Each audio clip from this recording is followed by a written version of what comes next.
અંકલેશ્વરના ગડખોલ પાટિયા વિસ્તારમાં આવેલ શ્રીજીનગરમાં રહેતા પ્રવીણકુમાર ચૌધરી પોતાનો રૂમ બંધ કરી સૂઈ ગયા હતા. દરમિયાન સવારે ઉઠતા તેમણે મોબાઈલ અને લેપટોપ જોતા ગાયબ જણાયા હતા. તેઓએ શોધખોળ કરતા મળી આવ્યા ન હતા. તેમને મોબાઈલ અને લેપટોપની ચોરી થઈ હોવાનું જણાતા તેમણે બી ડિવિઝન પોલીસ મથકમાં ફરિયાદ નોંધાવી હતી. પોલીસે ગુનો નોંધી વધુ તપાસ હાથ ધરી છે.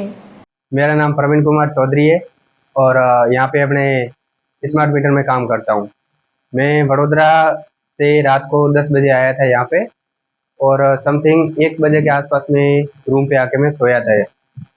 यहाँ का एड्रेस श्रीजी नगर सोसाइटी, भाड़े पे रहते हैं हम। आपको कैसे पता चला कि आपका लैपटॉप और मोबाइल चोरी हुआ है? हम रात को सोया तब तो फ़ोन पास में लेके सोया था मैं, लेकिन सुबह उठ के जब देखा तो ना तो फ़ोन मिला और ना लैपटॉप मिला मेरे को। कहाँ से वो लोग आए थे?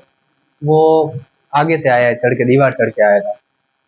नीचे बंद था, ऊपर बंद था। आपने पुलिस कंप्लेंट किया? हाँ, पुलिस कंप्लेंट कर दी हमने।